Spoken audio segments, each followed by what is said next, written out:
Hello everyone. Now in this video I'll be showing you all how I made my little pond there. So I'll be giving you step-by-step instructions on how to create your very own little wildlife haven. Now all I need is some frogs to move in.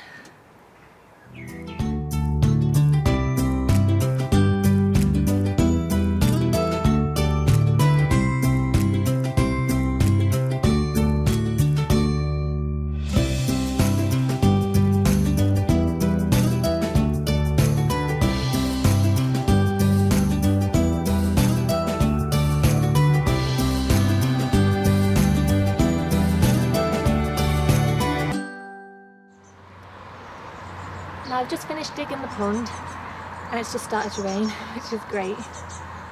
So I'll just quickly tell you about this before I do anything else to it. It is a little bit bigger than what I originally planned, but I'm quite happy with the size. I really wanted it to be as big as possible just to attract more frogs in. And also it fits in quite well with the flower patch. So I think it's great. I'm really happy with it. So what I've done is I've made sure that the deepest point is 60 centimetres. Now that's just to protect frogs from harsh weather conditions in winter. They can hide down in the deepest point then. I've also put a slope in this side.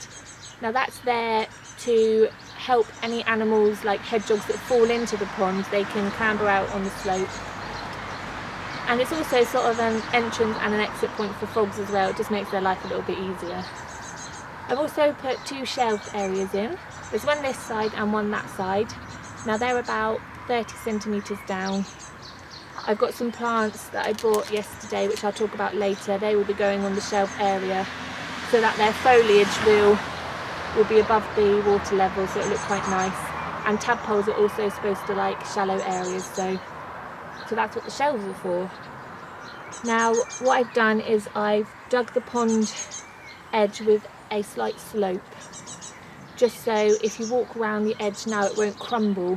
And also what I've done is I've used a spade to bang down on the edges to compact all the ground, so it's all nice and compacted now, so it's ready.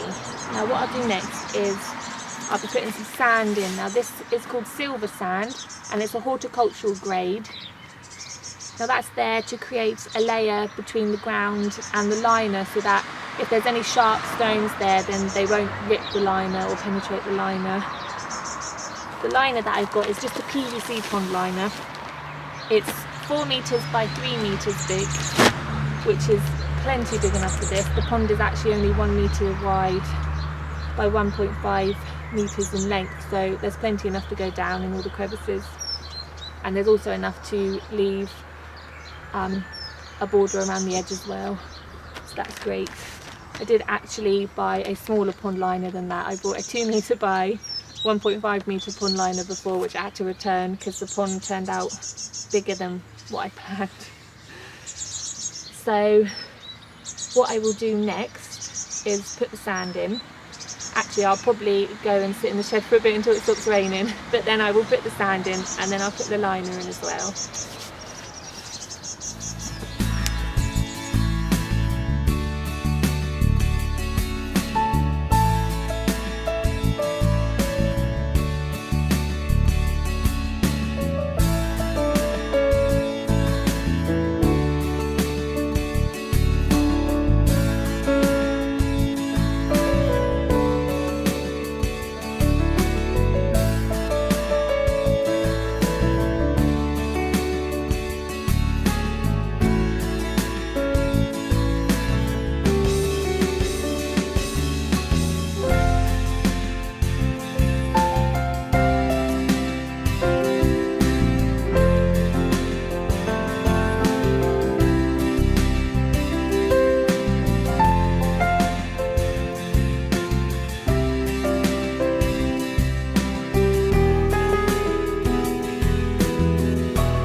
put the liner in.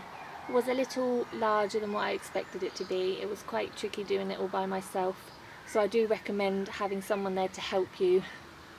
But what I've done is I've pushed it down as best as I can, making sure that all the shelves are there. I've folded the creases over quite neatly, so what I'll do now is I will fill it a little bit. I'll be using a hose just because it's a lot quicker and a lot easier. So I'll fill it a little bit. I will rearrange the folds just to make sure they're still neat because I don't want them flapping around. And then I will fill it some more and just keep repeating that process. I won't be filling it all the way, I'll be leaving about 4 inches just because I want to be adding some rocks later, and obviously that will be making the water level rise a little bit, and I can always fill it up a little bit later if needs be. So I will fill it up now and then we are halfway there.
The pond's near enough full now. The last thing to do is to cut the liner. Now, like I said before, I'll be cutting it with about 7 inches to spare around the edge. That will later be hidden with some rocks and some grass, and once the wildflowers are grown you won't see any of the liner, which would be great. But so far I'm really happy with it. It's looking really good. It would be nice to cut the liner just to tidy it up a bit. It looks a bit of a mess right now. And then obviously it will be time to put some of the plants in. And I also need to go shopping to buy some rocks to put around the edge and to put inside the pond as well. But first I will cut the liner, and then I think I will call it a night. It's just gone 9 o'clock. It's just starting to get dark. So I will get on with cutting the liner, and then I will pop the plants in tomorrow.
So the pond is finished. It didn't actually take that long to do, which is great, and it looks really, really good. I'm really happy with it. It's a little bit larger than what I originally planned, but I think it fits in really well and it looks really good. Now, I managed to get some stones, some larger stones and some pebbles from my back garden. They were just hidden away, so I thought instead of them going to waste at home, I'd put them around the pond. I've also put a few of the smaller rocks, about this size, and some pebbles into the bottom of the pond, just so there's little nooks and crannies for the frogs and the tadpoles to hide in, and also the algae will grow on the rocks, and obviously that's food. So that's really, really good. Now, the plants I have 2 oxygenating plants. Now, there's 2 bunches here. They just float around in the water. I might actually get a few more of them. I might make it 5 bunches. But the other plant is this one. Now that's oxygenating as well, and that flowers from June until September, which is really nice. It's one of the reasons why I chose it, just to add a bit of colour. Now that will grow out and hopefully spread just over the water edge. It will look really nice. And obviously the tadpoles can hide in that as well.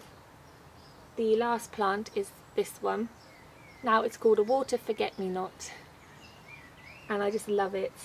I really, really love forget-me-nots anyway, and I was really happy to find out that there was a water one which I could put in the pond. Now that needs to sit a little bit lower yet, but it's perfect for egg laying as well, which is another good reason to have it, apart from the lovely, lovely little flowers in there. Now that's supposed to spread quite a lot, so I was advised to try and cut it down as much as possible, just so I don't let it run away with itself. But I'm really happy with it. It looks really nice there. And it's quite a nice size as it is now.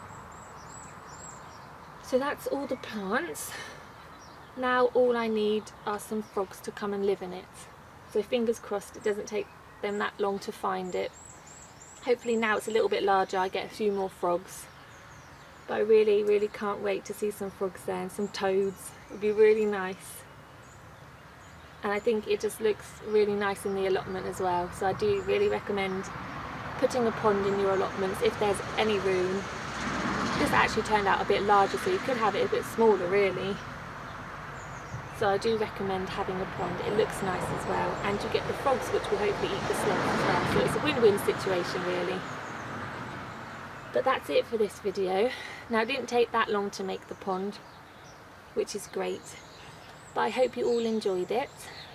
Stay tuned for other videos. There are lots more DIY projects to do yet. But thank you for watching, and I'll see you all next time.